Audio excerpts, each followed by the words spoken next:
नमस्कार दोस्तों, स्वागत है आप सभी का आपके अपने YouTube channel JS topic study में। दोस्तों, आज की इस वीडियो में मैं आपको त्रिकोणमिति की जो सारणी होती है उसको याद करने का एक ऐसा फार्मूला बताने वाला हूं, ऐसा तरीका बताने वाला हूं कि त्रिकोणमिति की जो सारणी है ना वो आपको मुंह जुबानी याद हो जाएगी। कोई पूछेगा साइन 30 का मान बताओ तो आप फटाक से बता देंगे। कोई पूछेगा भैया साइन 90 का मान बता दो, कोस 90 का मान बता दो, टेन 30 का मान बता दो, तो आप अपने आप तुरंत बोल के दिखा देंगे भाई ये होगा। ठीक है, तो ऐसा ही तरीका मैं आपको बताने वाला हूं। बस आपको क्या करना है, इस वीडियो को शुरू से लेकर एंड तक देखना है। और बहुत सारे स्टूडेंट कमेंट भी कर रहे थे, तो इसलिए आज मैंने ये वीडियो आपको लिए यहां पर बना ही दिया है। ठीक है, तो देखिए यहां पर त्रिकोणमिति सारणी है, इसी की सहायता से मैं आपको याद करने का तरीका बताऊंगा कि आपको याद कैसे रखना है इसको। ठीक है, तो सबसे पहले तो देखिए आपको कोणों का यहां पर जो है सीरीज याद होना चाहिए। ठीक है, तो देखिए आपको साइन कोस टेन ये तो याद ही होगा। क्या? Sign cos ten. सबसे पहले क्या आता है? साइन, फिर आता है कोस, फिर आता है टेन। ठीक है, नीचे वाले को याद करने में होती है दिक्कत, तो यहां पर आपको क्या करना है, साइन का उल्टा क्या होता है? कोसेक, तो ये हो गया कोसेक। ठीक है, कोस का उल्टा क्या होता है? सेक, तो ये हो गया सेक। और टेन का उल्टा क्या होता है? कोट, तो ये हो गया कोट। मतलब इनके उल्टे ही तो यहां पर नीचे लिखना है। तो आपको कैसे याद रखना है? Sine cos tan cosec sec cot. ठीक है, इस तरीके से आपको इसी फॉर्मेट में याद कर लेना है। ठीक है, तो ये तो आप याद कर लोगे, बहुत आसान है। ठीक है, अब आती है कोणों की बारी कि भाई कोणों को इस फॉर्मेट में हमें कैसे याद रखा जाए। जैसे कि यहां पर देखिए क्या है, 0 30 45 60 90। बहुत सारे कर देते हैं भैया 0 45 60 90 और 120, इस तरीके से कर देते हैं, तो ये गड़बड़ हो जाता है। तो इसको याद करने का तरीका क्या है, तो भैया यहां पर मैं आपको बता रहा हूं आपको कैसे याद करना है। 0 30 45 60 90, 0 30 45 60 90 10 बार बोल लीजिए, याद हो जाएगा। मेरे साथ दोहराइए 5 बार, मैं आपको दोहरा देता हूं। ठीक है, तो देखिए यहां पर 0 30 45 60 90, मेरे साथ में दोहराइए 0 30 45 60 90, 0 30 45 60 90, 0 30 45 60 90। तो ये आपको याद हो गया। ठीक है, तो आपको भैया दो चीजें मैंने याद करवा दी, एक तो ये कोणों का चीजें और यहां पर इस तरह के ये जो साइन कोस टेन है ये भी आपको याद करवा दिए। अब जो मान है ना, अब मान की बारी आती है कि मान कैसे याद रखना है। तो मान की भी मात्र मैं आपको एक लाइन याद कराऊंगा और उसको भी याद करने का ऐसा तरीका बता दूंगा कि आप अपनी जिंदगी में कभी भी नहीं भूलेंगे। ठीक है, तो क्या करना है, देखिए सबसे पहले मैं आपको याद कराऊंगा साइन का फार्मूला। ठीक है, साइन का। ठीक, तो मैं यहां पर जो साइन है इसका मैं आपको याद कराता हूं। ठीक है, तो आपको यहां पर मैं लिख देता हूं सबसे पहले, ये क्या है? 0।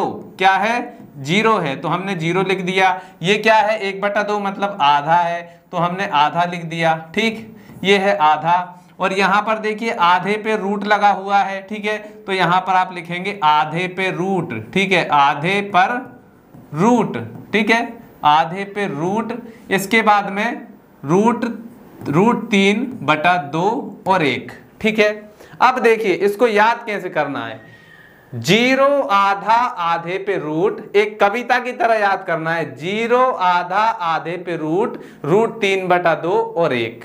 ठीक है, कितनी सिंपल कविता है। चलिए मेरे साथ में एक बार फिर से दोहराइए, 0 आधा आधे पे रूट 3/2 और 1। ठीक है, तो यहां पर देखिए ये भी मान हमें याद हो जाएंगे। कैसे? देखिए इसको मैं मिटा देता हूं जो फार्मूला मैंने लिखा था।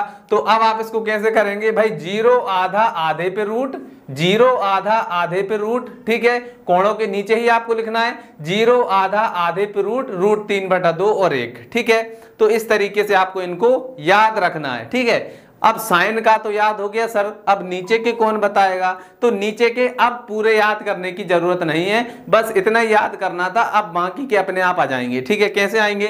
तो देखो यहां पर क्या लिखा हुआ है, 0 आधा आधे पे रूट 3/2 और 1। ठीक है, तो इस 1 को उठाकर यहां पर रख दिया। ठीक है, फिर 3/2 को उठाकर यहां पर रख दिया, फिर यहां पर इसको यहीं पर रख दिया, इसको यहां पर रख दिया, इसको यहां पर रख दिया। मतलब कि इन चीजों को हमने यहां से लिखना, यहां से स्टार्ट कर दिया। ठीक है, उल्टी तरफ से, मतलब यहां से शुरू करके यहां पर हमने खत्म कर दिया। ठीक है, देखिए ये यहां से शुरू हुआ है ऐसे में। ठीक है, तो वही हमने ऐसे में लिख दिया है। ठीक है, क्लियर है यहां तक? चलिए अब बात आती है कि सर जी आपने कोस का तो करवा दिया, अब टेन का कैसे करें? तो टेन का भी आपको याद हो जाएगा। तो टेन के लिए यहां पर एक फार्मूला है, तो टेन के लिए एक फार्मूला है। फार्मूला क्या है वो मैं आपको बताता हूं। तो टेन का फार्मूला है टेन थीटा बराबर साइन थीटा बटे कोस थीटा। ये फार्मूला है, ये आपको बहुत जगह पर काम भी आएगा। टेन थीटा बराबर क्या होता है? साइन थीटा बटे कोस थीटा। इसी की मदद से अब सारणी बनाएंगे हम। तो देखिए साइन बटे कोस टेन होता है। साइन बटे कोस क्या होता है? टेन होता है। मतलब साइन का मान बटे कोस का मान बराबर क्या होगा? टेन होगा। तो यहां पर देखिए साइन का मान बटे कोस का मान, साइन का मान बटे कोस का मान, जीरो में एक का भाग लगाएंगे तो जीरो आएगी। टेन जीरो का मान जीरो आ गया। क्लियर? इसके बाद में हम यहाँ पर भाग लगाएंगे 1/2 और √3/2 भाग लगाएंगे। 2 से 2 कट जाएगा, क्या बचेगा? 1/√3। तो ये 1/√3 आ गया। क्लियर है? इसके बाद में यहाँ पर हम इन दोनों में भाग लगाएंगे तो ये पूरा का पूरा ही कट जाएगा, तो 1 आ जाएगा। क्लियर है? यहाँ पर 2 से 2 कट जाएगा, क्या आ जाएगा? √3/1। तो √3/1 का मतलब क्या है? यही है। ठीक है। और 1 में आप यदि 0 का भाग लगाएंगे तो क्या आएगा? भाई 0 में 1 का भाग लगाते हैं तो 0 आती है। 1 में 0 का भाग लगाएंगे तो क्या आएगा?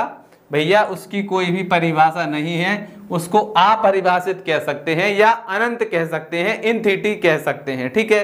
तो वो आ गया अपरिभाषित। ठीक। अब कहेंगे सर जी 3 तो आपने जैसे तैसे याद हमें करा दिए, अब इसके बाद में कोस सेक और कोट का कौन कराएगा?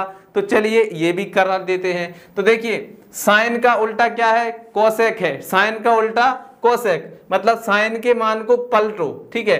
तो 0 को यदि हम उल्टा करेंगे, मतलब हम 1/0 करेंगे तो क्या आएगा? अपरिभाषित आएगा। तो ये हो गया अपरिभाषित। अब इसको उल्टा करेंगे, 1/2 को उल्टा करेंगे तो 2 ऊपर चला जाएगा, 1 नीचे आ जाएगा। तो यहाँ पर देखिए 2 आ गया। ठीक है। इसके बाद में यहाँ पर √2/1। ठीक है। इसको उल्टा करेंगे तो √2 क्या चला जाएगा? ऊपर, और /1 तो 1 को हटा देंगे यहाँ से तो डायरेक्ट √2 आ जाएगा। ठीक है। इसी प्रकार से इसको उलट देंगे तो देखिए √2 ऊपर चला गया और √3 नीचे आ गया। क्लियर है? यहाँ पर क्या है? 1। अब 1 को भाई कितनी भी बार पलटो तो 1 ही रहेगा। क्लियर है? तो कोसेक का भी याद हो गया। अब इसके बाद में कोस का कैसे याद होगा? तो इसका भी उल्टा कर दो, 1 का उल्टा करेंगे तो 1 ही आएगा। या फिर आपको क्या करना है? इसको उठाकर इस तरफ से लिखना स्टार्ट कर देना है। ठीक है। जैसा हमने यहाँ पर किया था ना, इसको हमने इस तरफ से लिखना स्टार्ट कर दिया था, अब इसको आप इस तरफ से लिखना स्टार्ट कर दीजिए तो ये भी याद हो जाएगा। ठीक है। और यहाँ पर 10 का उल्टा देखिए, 0 का उल्टा अपरिभाषित, √1/√3 का उल्टा √3, यहाँ पर 1 का उल्टा तो 1 ही होगा। इसके बाद में √3 का उल्टा 1/√3 होगा और यहाँ पर अपरिभाषित का उल्टा 0 होगा। तो इस प्रकार से इसकी थोड़ी सी प्रैक्टिस लगेगी आपको। इसकी प्रैक्टिस करके आप पूरी की पूरी सारणी को याद कर सकते हैं और इसको याद रख सकते हैं। आशा है दोस्तों आज की ये वीडियो आपको पसंद आई होगी। तो चलिए दोस्तों आज की इस वीडियो में इतना ही, मिलते हैं अगली वीडियो में। तब तक के लिए जय हिंद, जय भारत।